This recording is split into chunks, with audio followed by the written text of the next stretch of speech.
Excuse me, Chair McLeod, you're live whenever you're ready.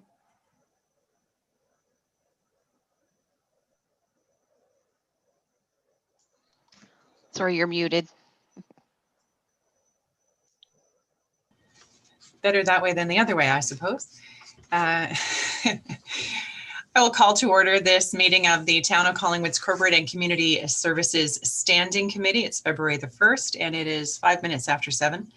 And I will acknowledge that that Collingwood is located on the traditional territory of the Indigenous peoples of Turtle Island, including the traditional lands of the Anishinaabe, the Haudenosaunee, and Ojibwe peoples, and on lands connected with the Lake Simcoe-Nottawasaga Treaty of 1818. This is the home of a diverse range of Indigenous peoples, whom we recognize as contemporary stewards of the land and vital contributors to our society. And so since this is the 1st of February, which marks Black History Month in Canada, I want to take a moment to recognize that as well. 1619 was the year the first slave ship arrived on the shores of North America. And in 1946, Canada's civil rights movement became public when Viola Desmond refused to leave the whites-only section of a movie theater in Nova Scotia. She was convicted of tax evasion in the amount of 1 cent. The judge in her appeal upheld the conviction on a technicality, even while admitting that Canada also had Jim Crow laws, just like the United States. We remember these sorts of things during Black History Month, and hopefully someday in the future all year long. As Women's Study Professor and BCMLA Rosemary Brown said, until all of us have made it, none of us have made it. And so I will call for the adoption of the agenda of this evening's Corporate and Community Services Standing Committee. Looking for a mover and a seconder to adopt the agenda as presented, Mayor Saunderson and Councillor Madigan. And I will hand over the meeting to Clerk Almas at this time for the election of the chair and the vice chair. My apologies, Chair McLeod. We'll just call for the vote on that adoption of the agenda. Oh, sorry. Yes, thank you. All in favor? Perfect. All right, great. And now thank you very much. So as this is the beginning of the new year, we will be doing the election of the chair and the vice chair. So I will be running the election process. We will be starting with the position of chair first and then proceed to the position of vice chair. You are able to nominate yourself or nominate someone else. Once the nominations are closed, I will ask if those nominated wish to allow their name to stand. Those wishing to have their name stand will be provided a maximum 1 minute to explain why they believe that they would be the best candidate for the position of chair. And then we will call for the votes. Is there any questions regarding the process? Thank you. All right, election nominations are opened. Councillor Berman. Thank you, Clerk. I was prepared to say if it's not broke, don't fix it. And then she messed up the vote, but I'm still going to nominate Councillor McLeod as chair. Perfect. All right, is there any further nominations for the position of chair? Going once, going twice. No further nominations. Chair McLeod, do you wish to have your nomination stand? I do. Thank you. Then you are chair by acclamation. At this point, I will open up nominations for the position of vice chair. Councillor Berman. Thank you again. I will nominate Councillor Madigan, please. Certainly, Councillor Madigan. Any further nominations for the position of vice chair? Going once, going twice. Seeing no further nominations for the position of vice chair. Councillor Madigan, do you accept the nomination? Absolutely. Thank you so much. Perfect. And by acclamation, you will be the vice chair of the Community and Corporate Services Standing Committee. All right, Chair McLeod, you may continue. Thank you. Moving on to item number 4 in our agenda, business arising from the previous meeting. Is there any business arising from the previous meeting? Seeing none, we move on to declarations of pecuniary interest. Does anyone on this committee have a declaration of pecuniary interest? And if so, say it now or forever hold your peace. No, you can say it anytime through the course of the meeting. You don't have to hold your peace. Seeing none. Moving on to item number 6, which is reports and minutes of other committees and boards. And the motion is that the minutes of the various committees and boards provided below be received and recommendations contained therein be approved. Now, I'm just turning to you, Clerk Almas. One of these contains a presentation. Ought we separate, or do we receive them all and have the presentation at the same time? Certainly, we can proceed with 6.1, 6.2, 6.3, and then we'll receive the presentation from our Trails Advisory Committee after that. Active Lovely. transportation and trails. That the minutes of the various committees and boards provided below be received, recommendations contained therein approved. Those being item 6.1, the Collingwood Downtown BIA Board of Management minutes from the regular meeting held December the 10th, 2020, the regular meeting held December the 15th, 2020, and the regular meeting held January 14th, 2021, as well as item 6.2, Museum Advisory Committee minutes from the regular meeting held January the 21st of 2021. And item 6.3, the Trails and Active Transportation Committee Advisory Committee minutes from their regular meeting held December 10th, 2020, and the regular meeting held January 14th, 2021. I will need a mover and a seconder to receive those reports. Councillor Berman and Vice Chair Madigan, and all of those in favor, raise your rest cards. There we go. Thank you. And now we move on to item number 6.4, which is the Trails and Active Transportation Advisory Committee 2020 activities and 2021 goals. These sound very familiar. I think we're going to get a deeper dive from Vice Chair Justin Jones, and I believe he's with us. Clerk Almas, can you let him in? Thank you. Yes. I am here. Whoa, that was like weird low light thing going on. Yeah, long time no see for everyone here. Obviously, gave a brief overview today at the Strategic Initiatives Committee, but I would like to provide you guys with a little bit more of a robust update in terms of what the Trails and Active Transportation Committee is up to and what our priorities are for 2021, as well as just taking a moment to celebrate some of the successes from 2020. So next slide, please. So I wanted to highlight that 2020 was a good year for construction here in the town of Collingwood. We connected a pretty key route through the Hamilton Street through the Central Park corridor, some construction down on High Street near the new Summit View subdivision, some construction out near Cranberry on the trail out there, and some ongoing construction at the George Christie Nature Trails. As well as some work down by the Harbor View. So next slide, please. So just to highlight some of the work that was done, we saw the nice paved connection through Central Park, providing a 3-meter multi-use trail that connects the Hamilton Street 6th Street bikeway onto over to the Hume Street bike lanes, which is a great little connection. The Harbor View Boardwalk, which had been damaged by fire, finally replaced and repaired, despite the pressure-treated lumber shortage that we experienced this year.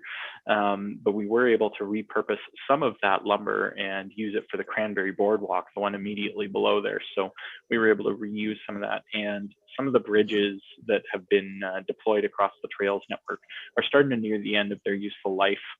One of those was the Harbor View Trail Bridge, and then there's another one that's under construction currently that I'm going to get to in the next slide, please.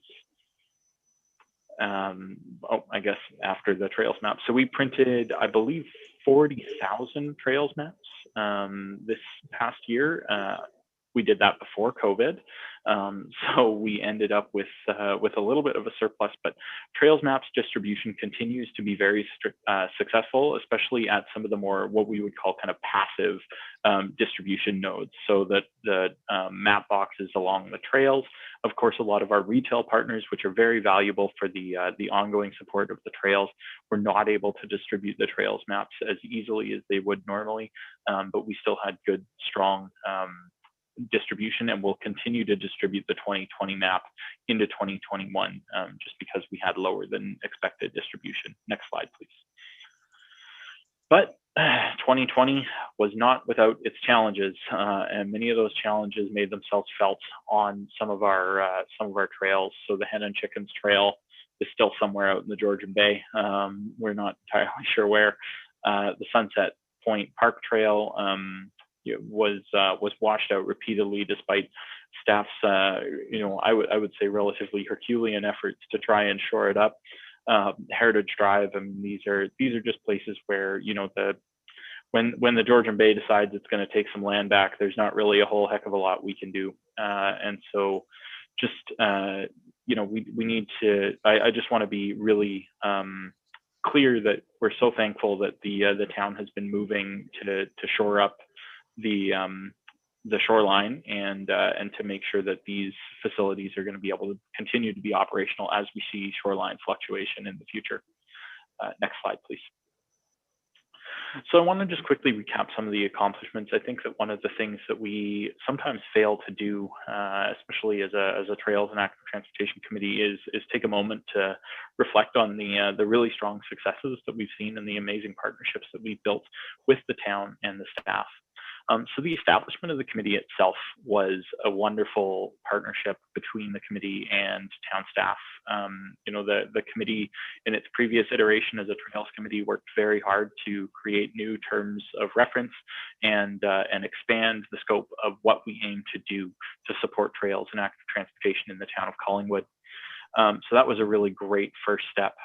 We've continued to work on the George Christie Nature Trails, widening trails, adding culverts, making those a really great Four Seasons Trail connection. Resurfaced and widened 1.5 kilometers of existing trails.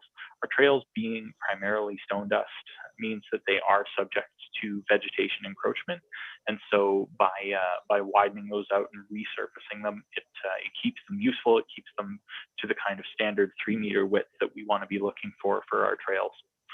We presented a proposal to council for the Maple Street Quiet Street project, and we thought that was quite successful. We went out and did some traffic and pedestrian counting for that project as well, using a video detection device that gave us some very robust data to use as a baseline to establish how that project works once it's launched as a pilot. We donated additional funds to make sure that there were bicycle lights distributed through the Health and Community Wellness Initiative. We completed our renewal application for the Share the Road Bicycle Friendly Community designation. Collingwood is currently a bronze BFC, and that was designated in 2016, and it's a 4-year designation cycle, so the town was required to reapply in 2020.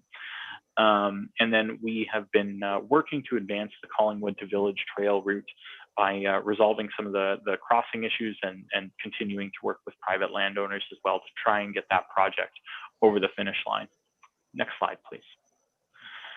So let's talk about where we're going into 2021. So next slide, please. So I just want to highlight that 2020 was a remarkable year in trails use. When you see the statistics that show the trail use year over year, what we're generally seeing is about a 40 to 50% uptick in the number of people that were using our trails.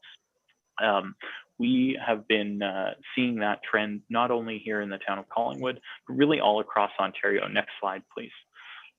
These are some trail usage statistics that were collected and shared at the Ontario Bike Summit in 2020, and they show just different trail usage statistics from all around Ontario. So trail use has spiked in 2020 as people looked for something to do to keep them outside, and I think we've all heard stories of the bike stores being sold out of bikes, and just a general kind of desire for people to start using those trail and active transportation amenities more and more as 2020 moved on, and we hope to see those trends continue into 2021.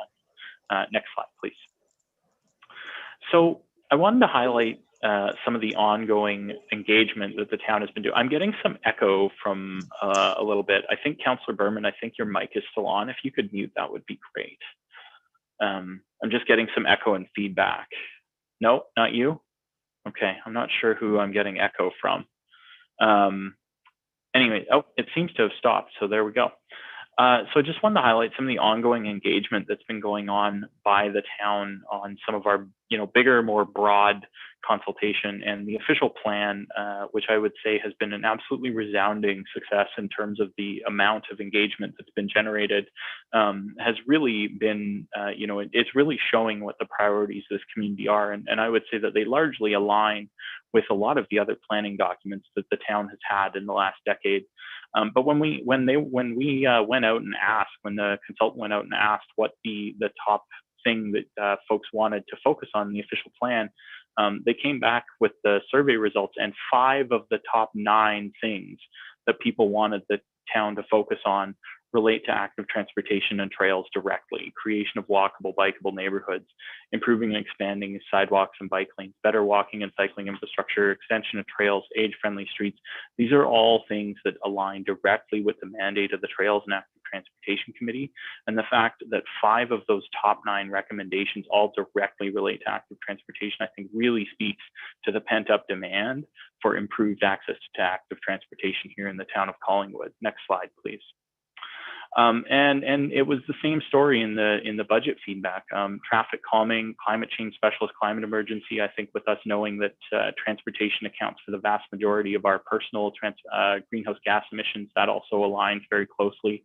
But trails and parks repairs and maintenance, bike lanes, these all came out as priorities in the budget feedback as well. So I think that the piece that I just want to drive home here is that the community is very consistently and very loudly asking for heavier investment in active transportation. And if you go to the next slide, the things that I'm really pleased about is that the town is listening. And that's what I really want to highlight with our 2021 goals.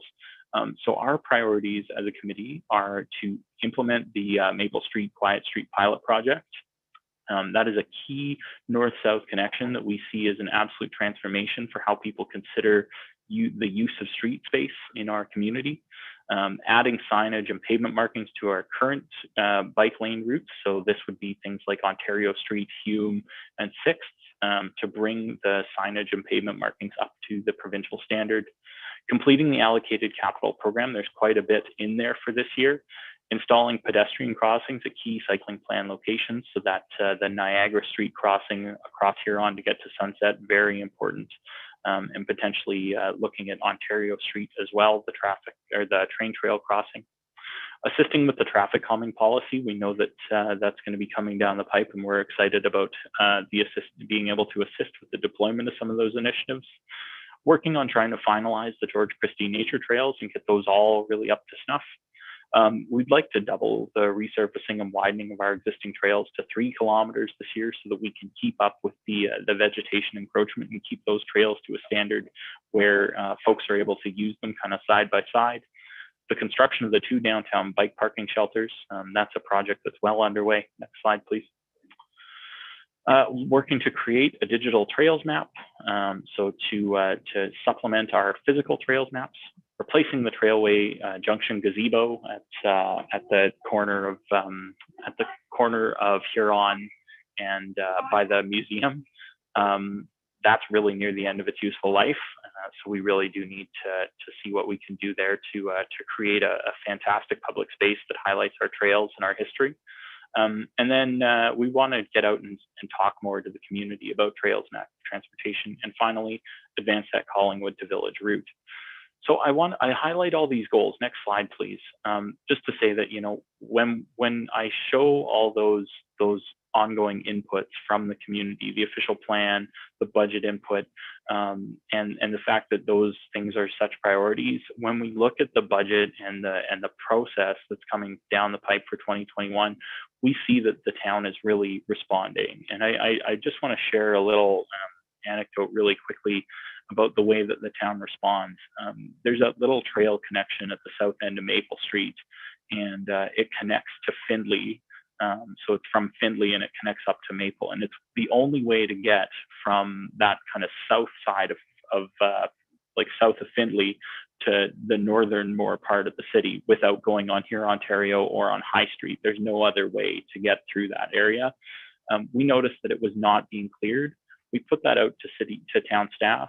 Within 24 hours, it had been added to the Public Works Department's clearing schedule, and it had been cleared of some ice and snow. The town is so responsive, is so respectful, and is so reactive, and we are just so appreciative as a committee of the amazing work the town staff is doing, and we're looking forward to continuing to work with them to implement these 2021 goals and see this year be a real banner year for trails and active transportation in the town of Collingwood. Next slide, please. I think that's my last one. Yep, there it is. So I just, I just want to say a big thank you to the committee, and a huge thank you to all the staff that have supported the work that we've been doing. In particular, Executive Director Culver, Manager Wendy Martin, John Velick, Peggy Slama, and of course of course Stephanie at the committee. Everyone's just been amazing, and we couldn't do it without them. Thank you, Justin. Appreciate that. Before I turn to council, I'm going to turn to the public to see whether there is any comment, concern, questions, queries regarding the presentation that just took place. Thank you. So those attending tonight, if you wish to comment on the Trails and Active Transportation presentation, please press the raise your hand feature or press *9 on your phone. All right, we do have a member of the public that wishes to speak, so we will allow them.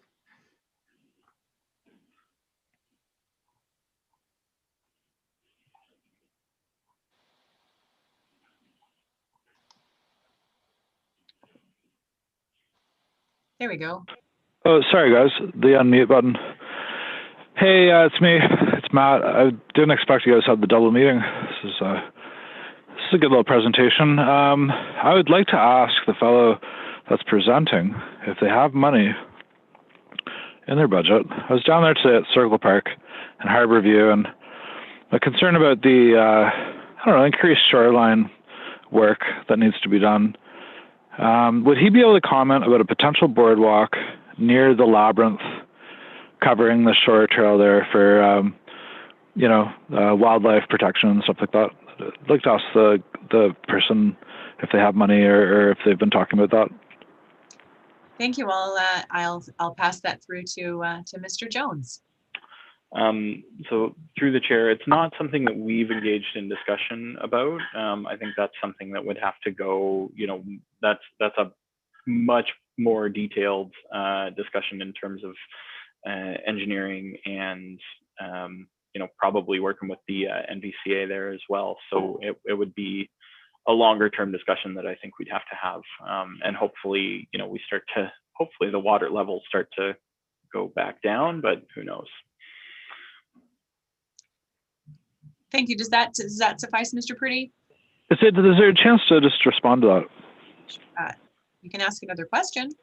Just quickly, does he have any funding for this? So one of the big things that Mayor Saunderson was saying was like needing of funding, not from our budget, not from municipal budget, but from federal money.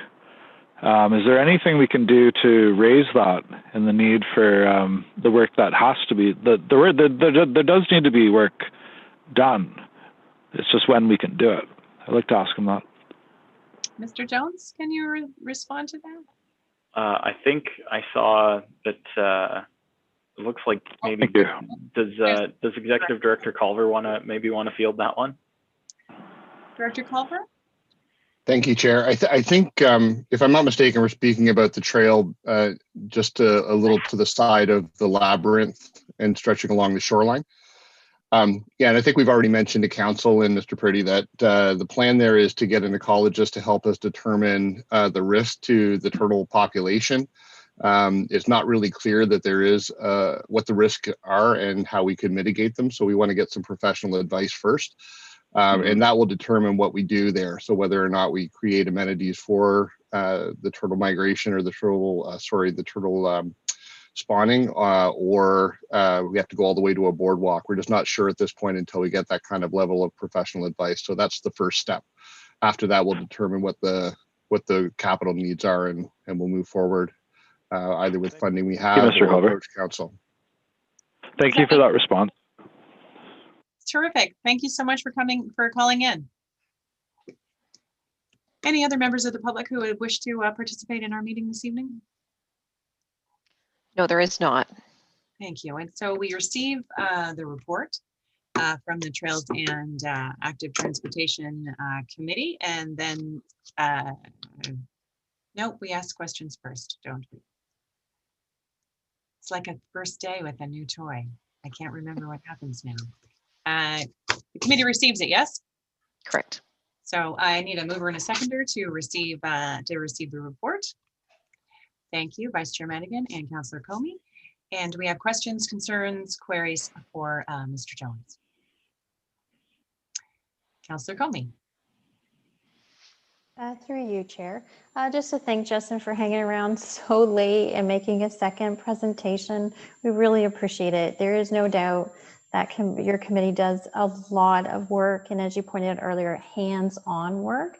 And I think it was so gracious of you to acknowledge the great support that you're receiving from the town. This seems like a very wonderful synergy happening right now. As you pointed out with both your data, the feedback we're getting from the public about active transportation and a green movement, and this fantastic committee that's willing to put the work in and the support from the town. I think it will be a great year. So thank you so much for coming. Thank you, Clerk Comey. Any other, Clerk Holmes? Sorry, I will let the vote carry on, but after your vote, I would like to interrupt. Okay, thank you. I have a comment to make regarding that, actually a question, Mr. Jones, and that is one of my big dreams in life is to ride my bicycle from my house to the village and back on a Saturday afternoon, have a nice filling breakfast or something. What would you say, if you were a betting man, would be the year that I will get to do that? Fortunately, we're kind of there already. You know, we have the route that it's a little bit more circuitous than the route that we would prefer, taking the village to Collingwood route. But you can, and we're aiming to actually get this signed this year for the Beach to Blue route, where you would go out on 6th, out to Grey Road. Is it 19? Yeah, 19, where you go up to Tees Please. And as soon as you get to the stoplight at Tees Please, you get across the street and you are then on a trail that goes past the Windfall development. And from that trail, you then hook into the bike lane at the roundabout and you can take that right to the village. So it's a little bit more circuitous than the village route, but we are hopeful that the Collingwood to Village Trail will be completed within the next 5 years. We think that we are getting closer and closer every single year. We're clearing more of the regulatory hurdles in terms of getting the NBCA on side, in terms of getting more of the landowners on side. And so here is hoping that we will see that beautiful trail along Mountain Road once Mountain Road becomes, has the reconstruction done. We'll see that trail concurrently to that development. Terrific. Thank you. I look forward to riding that. Me too. So with that, we will thank you for your time. Thank you guys, and yeah, I know it's been a long day for all of y'all. So thank you for sticking with me. Clerk Holmes. Sorry, we'll just do the vote to receive the report. And sorry, I interrupted and caused the confusion. So I'll let you vote first and then I'll interrupt. So we have a mover and a seconder to accept the report, and all those in favor. There we go. Now. Perfect. I just want to interrupt. We've had an individual that had requested to be a delegation last week, and he has been waiting very patiently since we did go longer than our SIC meeting. So if the committee consents, I would support moving that delegation forward at this time. I'm very happy to do that. Any objections from members of the committee? Vice Chair Madigan. Thank you very much. No one anticipated the meeting going this late tonight. So I actually have to be somewhere at 8 o'clock. So if I do leave, please accept my apologies and enjoy the rest of the meeting. Thank you. And so, okay, we're going to move item number 9 up on the agenda to now, and that is our public delegations. And we have 5 minutes, and we have our speaker who is, I think, at this minute being led into the meeting. Yes, and his name is Richard Smith. So he will be presenting to the committee regarding concerns with the marina.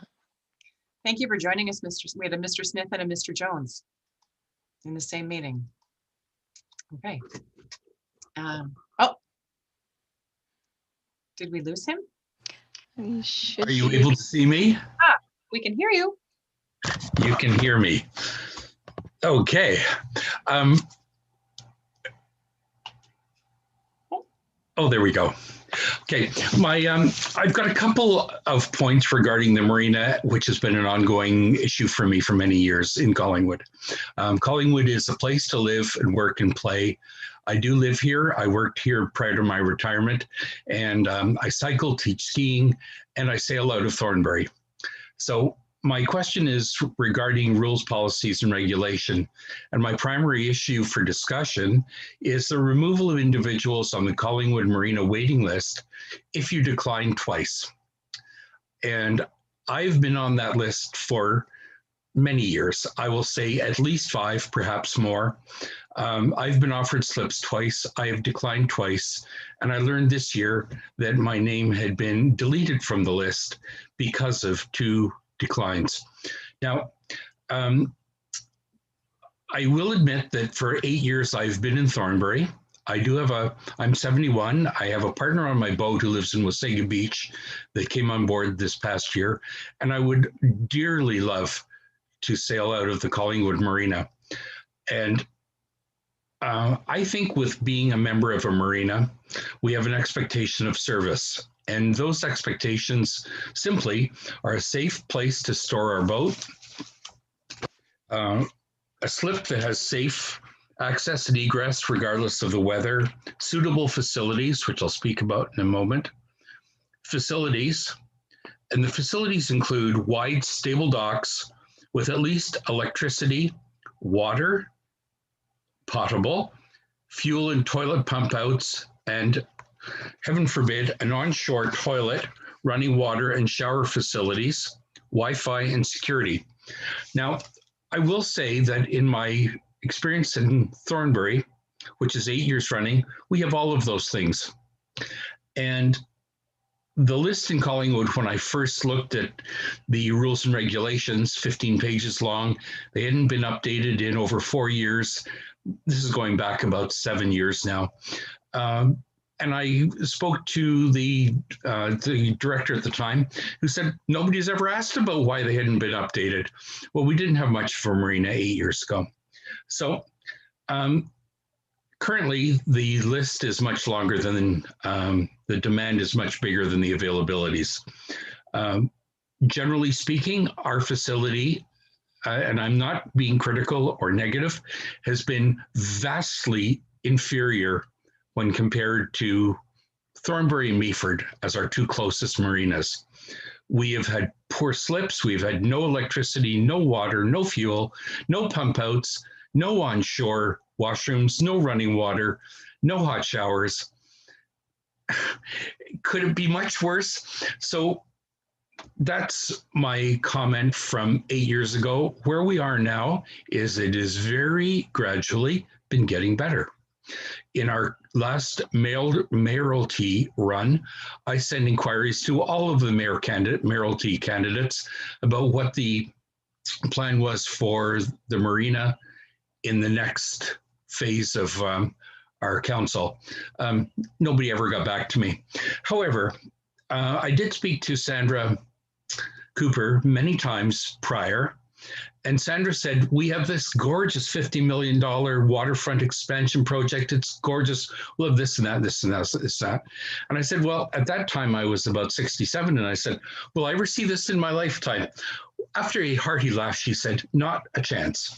So that's a very difficult place to be, because it would be really nice to have these facilities. And to be outdone by Thornbury and Meaford, for heaven's sakes, we are the jewel on the in the foot of Georgian Bay. And these two other communities really put us to shame.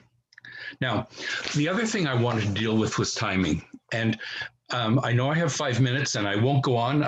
This is all prepared. Copies were sent to the clerk, and you will have a copy of this document. If not in front of you, you will have it if you want it. Timing is really important, because if we want to slip at another marina anywhere, you apply in the summer, they contact you in the fall, and generally you'll get an offer of a slip in early January. If you accept the slip, then money has to be paid April the 1st. Now, when I've contacted Collingwood about this, they say, well, we can't tell anybody anything until we hear whether or not people are coming back. When will that happen?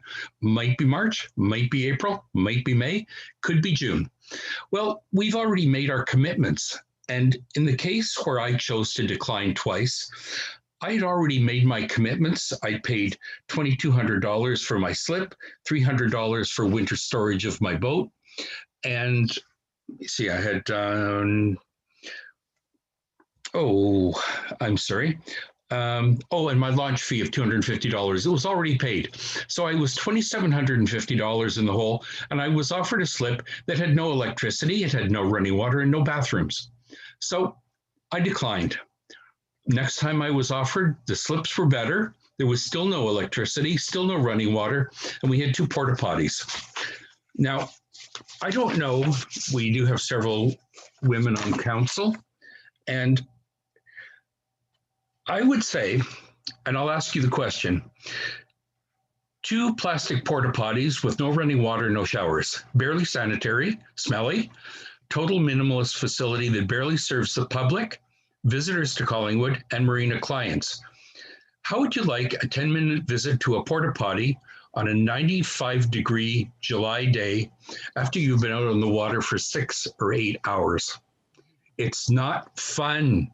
It smells. And it is not fair to people who rely on our facility and pay really, really good money. Like, you pay the same money as what you're asking. Now, I did speak to Ms. Skinner about the cost, and she said, yeah, well, at $67 a foot for boats, it's less than the other places. Well, yes. That's your timer going off. I'm sorry? That's the end of your 5 minutes. Okay. All right. So what I've asked is that I'll summarize in less than a minute. I've asked for my original place to be reinstated. I found that I had been deleted, which I was never advised of, and I think that that's wrong and inappropriate. I've asked to be put into my rightful position, which would be in the top 5. But I was friendly and nicely said that I'm actually on number 71 as of January 2021. And that is wrong. It's not right. All the clerk has to do is ask whether I want to remain on the list or not. If yes, next year. If not, take me off. Thank you. All. Thank you very much for the extra minute.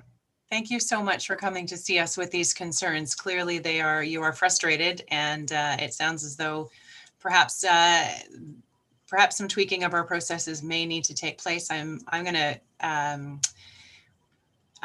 thank you for your time, and I will also direct you to our Parks and Recreation staff. And I've spoken to everyone. Chairman. There's Every our single person. Well, there's our executive director right now. Dean, is there anything you can tell us about what's about to happen in 2021 that might be of some assistance to Mr. Smith at this time? Through you, Chair. Unfortunately, I don't have anything based on the policy that currently exists. I don't have anything to offer him in terms of the spot on the waiting list. It is a policy we've had in effect for a couple of years. It actually isn't a policy we invented. We've actually taken it from such places as Thornbury, who has the identical policy. No, they don't. That's not. I'm sorry, Mr. Smith. That's not how we conduct business. Actually, through you, Chair, I mean, I'm happy to also share my screen and show the waitlist policy in Thornbury, which actually literally identifies identical policy to ours. And Mr. Smith is welcome to go to the Thornbury website and see that. But having said that, I will take away, Mr. Smith has offered some advice in respect of things like our communication with waitlist holders, which we agree can be improved upon. We also are taking a look at, right now, our renewal period starts on November 1st, after the last boat comes out of the water on October 31st. But we actually think that we can back that up and start talking to people on the wait list sooner by virtue of getting renewals done sooner. So, so we're going to take that under advisement and look to improve our policies that way. There is some useful information that Mr. Smith has shared to us that we'd be really happy to take a look at engaging to improve. And I'll also state, you know, for whatever it's worth, we're doing the best we can to improve the marina as fast as we can.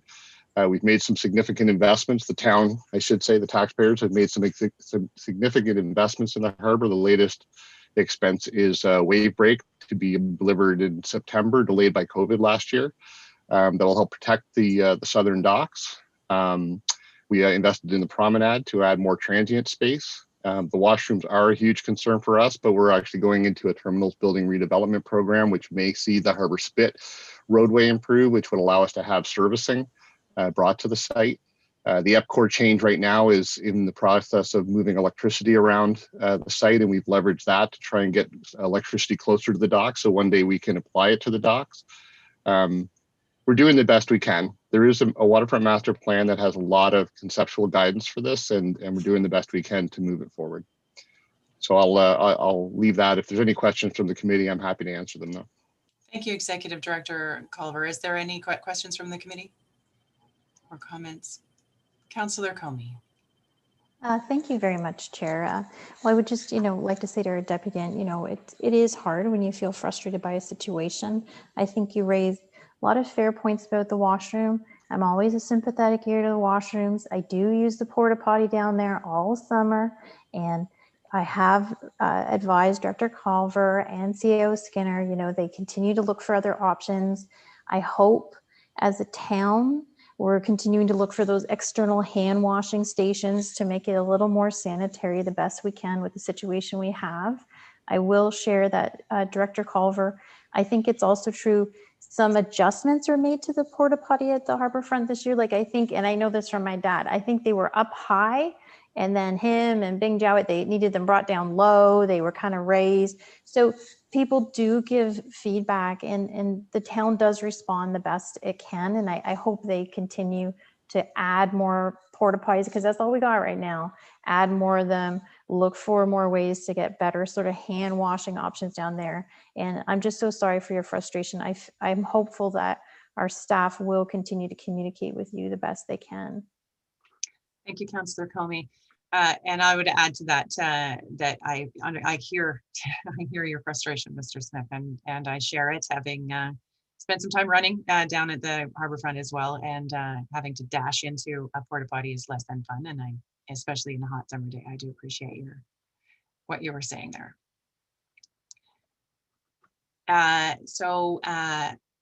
Oh, did you have something else that you wanted to say? Oh, can we unmute Mr. Smith for in reply?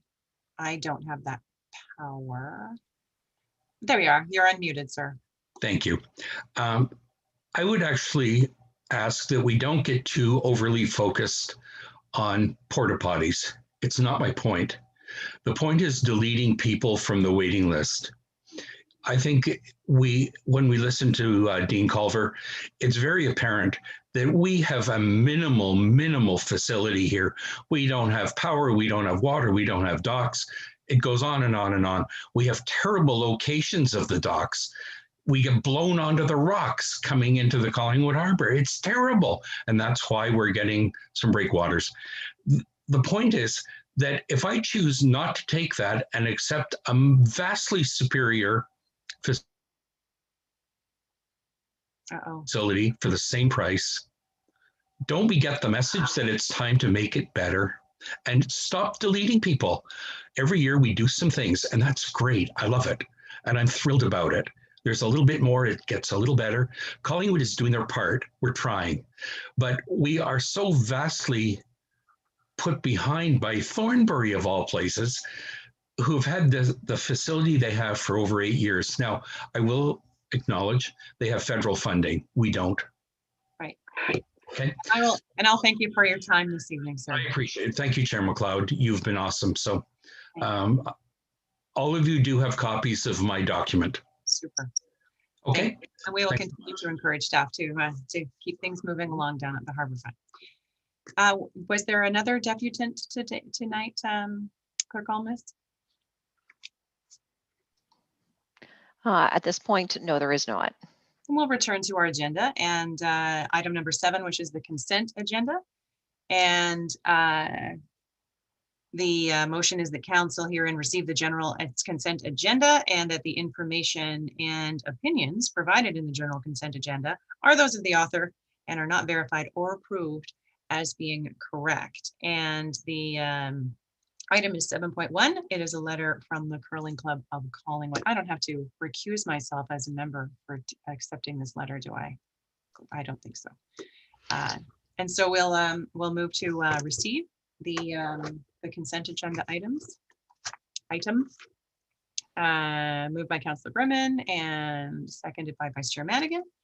And any comments or questions from the committee? No? Thank you. Then we vote to accept those. Yes. All in favor? Thank you. Item number 8, departmental updates. Do we have any of those this evening? I believe, Chair McLeod, that Executive Director Culver will be speaking to the B City program request that was added. Yeah, my apologies. I was writing a quick note to all of you. Sorry, Dean, sorry to interject. Chair McLeod and the rest of the committee, I'm going to take my leave now. Enjoy your evening and great success with the rest of the meeting. Thank you so much. Thank you. Thank you, Executive Director Culver. Yeah, no, my apologies. So really quickly, I believe this committee and all of council are aware of the B City initiative that was brought before council. I think we'll call it a technical oversight. We didn't catch that we needed to get approval from council to obtain the mayor's signature on the proclamation that announces our intent to become a B City. So simply we're asking for permission from council to apply the mayor's signature so that we can move forward with that initiative. That's all.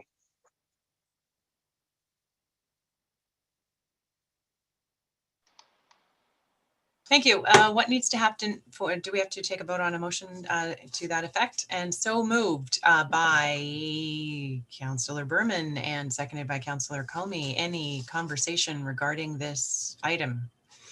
All those in favor? Well, that was easy. No other departmental updates, and we have other business then. We move on to item number 10. Is there any other business from members of this council or of this committee?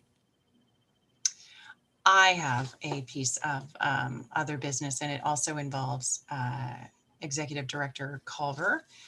And I have a question that I would like to ask him. And that is regarding trails, since it's interestingly enough, we had a discussion with Mr. Jones regarding trails today. I'd like if you could be so kind as to clarify for me, Executive Director Culver, the status of the trail which runs, I think it's actually called the Hamilton Drain Trail, which runs between the Pretty River Estates subdivision and the Indigo subdivision. I noticed when I was skiing earlier this week that there are barriers up on that trail. And I wondered why that might be, because as I understand it from the Snowmobile Club, there is access to that trail for snowmobiles that is allowed through bylaw. And I wonder if you could speak to that for us this evening, briefly. Yeah, thank you, Chair. So the barriers were put in place in response to some complaints we received from a couple of individuals in the Pretty River Estates subdivision regarding the presence of snowmobiles when the trails weren't actually intended to be turned on, as it were, for that at that time. The bylaw refers to the trails as access routes to get to the OFSC trails. So technically speaking, when the OFSC trails are turned off, those accesses should not be used. But having said that, some individuals got excited with the first few snowfalls and started using the trails and actually using even OFSC branches illegally. So we did what we do, which is get in touch with the OPP and look for enhanced enforcement. It's a very difficult thing to try and catch snowmobilers who are operating at random times. So we put the barricades up basically to signal that it was pedestrian only, left enough of a pedestrian gap. It seemed to work somewhat as a deterrent or a reminder to snowmobilers that they shouldn't be on those trails.